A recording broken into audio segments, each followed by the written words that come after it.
Olah dan kita akan melihat permainan posisional Magnus Carlsen dalam Caro-Kann saat berhadapan dengan Ian Nepomniachtchi pada kejuaraan dunia Rapid 2016. Ian Nepo sebagai putih E4, C6 Caro-Kann dari Carlsen, kuda C3 dan D5. Setelah kuda F3, Carlsen menukar pion, kuda makan, lalu kuda F6 mengancam kuda. Pertukaran kuda terjadi, pion makan, dan ini membuka file E dan file D bagi Carlsen. D4, gajah D6, gajah E2, kedua belah pihak rokade, dan benteng E8 menguasai file E. C4, kuda D7. Kuda ini akan dijadikan sebagai perwira bertahan untuk sementara. Gajah D3 dan kuda F8. Setelah H3, kuda G6, menteri ke C2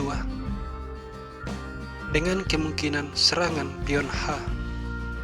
Menteri H5 mengawasi sayap raja, tapi C5 mengancam kuda dan menutup pengawasan menteri. Sampai di sini kita harus berhati-hati, sebab menguasai opening, taktik, dan strategi posisional tidak akan ada gunanya jika kita bermain tanpa menggunakan kesadaran terhadap situasi di atas papan. Kesadaran adalah faktor utama yang membuat permainan seseorang naik turun. Anda pasti pernah mengalami, Anda sudah menguasai opening dengan baik, tapi kemudian saat bermain, Anda sama halnya seperti saya, selalu kalah. Dan kekalahan ini terjadi karena kesalahan-kesalahan sepele. Itu hanya berarti satu hal: kita bermain autopilot tanpa berpikir, tanpa menggunakan kesadaran. Sebagai contoh, di posisi ini, tanpa berpikir, kita pasti akan menaruh gajah di petak C7. Langkah ini baik secara posisional karena akan mempercepat pengembangan benteng. Tetapi meski langkah ini benar secara posisional, namun penerapannya keliru sebab lawan punya langkah gajah D2 dan menteri terjebak karena gajah menutup jalan mundur menteri.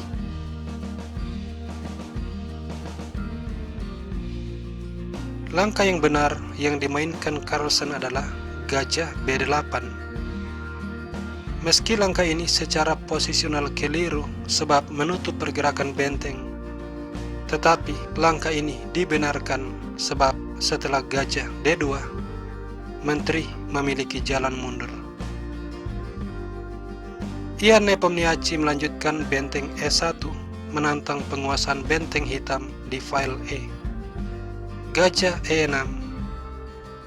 Dan sekarang kalau Anda perhatikan, hitam memiliki petak outpost di D5. Kalau saja Carlsen bisa menaruh kudanya di sana, maka dia akan punya permainan yang sangat bagus. Masalahnya, kalaupun dia mampu meletakkan kuda di D5, putih punya dua perwira yang sewaktu-waktu bisa menyingkirkannya. Oleh sebab itu, Carlsen akan berusaha menyingkirkan kedua perwira ini. Setelah Ian Nepomniachtchi melangkah gajah ke C4, Carlsen sangat senang. Tapi dia tidak terburu-buru menukar gajah. Pertama-tama dia menarik kuda ke F8. Tujuannya adalah kalau gajah makan gajah, dia akan mengambil gajah dengan kuda, berbalik menyerang pion. Sebab itu, Ian Nepomniachtchi memainkan benteng D1 dan gajah C7, membebaskan benteng, karena sangat penting untuk mengembangkan seluruh perwira. Kita tidak bisa bertarung dengan hanya satu atau dua perwira saat berhadapan dengan seluruh pasukan lawan. Kita harus bertarung dengan seluruh kekuatan. Menteri ke B3 dimainkan oleh Nepomniachtchi. Dan di sini gajah makan gajah. Menteri makan, kemudian menteri D7 menghubungkan kedua benteng. B4, kuda G6 bersiap untuk menempati petak outpost. A4, kuda E7. B5, kuda D5, dan kuda sangat kuat menjajah wilayah lawan. Pion makan pion, pion makan, kemudian menteri A6, G5, menutup pergerakan kuda dan kuda tidak memiliki tempat untuk melompat. Kuda ini sangat pasif. Maka Ianepo berusaha untuk membuatnya aktif. Dia menarik kuda ke H2. Tetapi ini memberikan kesempatan bagi Carlsen mengeliminasi kuda. Skak, raja makan, dan setelahnya kuda hitam sangat kuat. Tidak ada cara untuk menyingkirkannya dari petak D5 kecuali menggunakan benteng atau menteri. Setelah ini, strategi Carlsen adalah meletakkan salah satu bentengnya di baris kedua. Dia melakukannya dengan pertama-tama mengamankan raja. Raja G1 menghindari kemungkinan skak, dan Carlsen menukar benteng. Sebab semakin berkurang perwira akan semakin baik. Kalau seluruh perwira hilang dan hanya tersisa kuda dan gajah, Carlsen pasti akan menang sebab kuda jauh lebih superior dari gajah. Benteng makan benteng, lalu benteng B8 bersiap untuk melompat ke baris kedua. Menteri kembali ke D3 untuk mempertahankan diri, tapi benteng B2, A5, dan H6 memperkuat formasi pion untuk melawan gajah gelap. Gajah C1, benteng A2, gajah D2, menteri ke B7, bermaksud untuk membantu benteng. Di posisi ini, Ianepo Miyachi berusaha melakukan serangan balik dengan benteng E8. Menteri B2 mengancam gajah.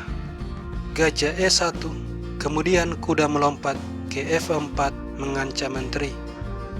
Menteri A6 berusaha untuk membantu benteng menyerang raja. Namun ini memberikan kesempatan kepada Carlsen mengeliminasi pion D. Menteri C8 mengancam serangan skakmat, tapi kuda G6, dan kalau benteng G8 skak, raja H7, dan tidak ada yang terjadi. Sebab itu, Ianepo memilih menteri makan pion, menciptakan sebuah pion bebas.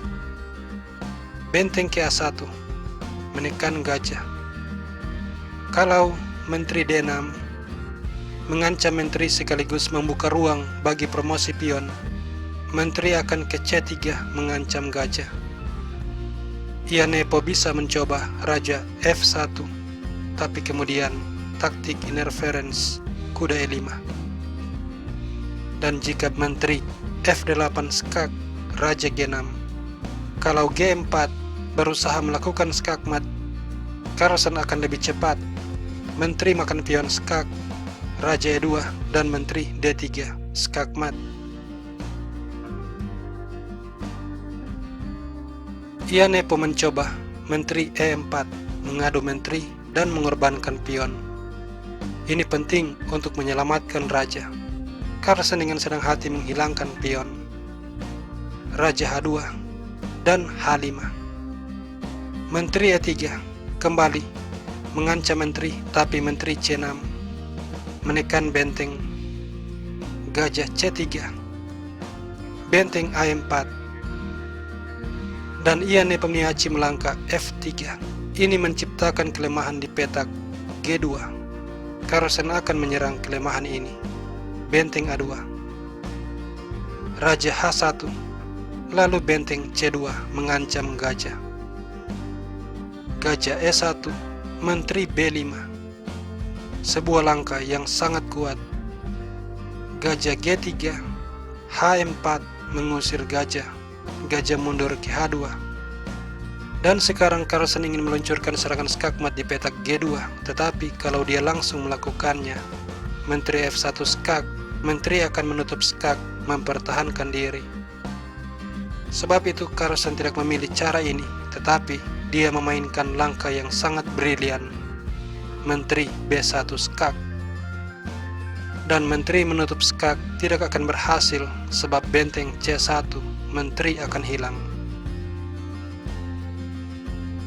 Ia Nepomniachtchi secara terpaksa menutup skak dengan gajah, dan Carlsen langsung menyelesaikan dengan menteri ke F1.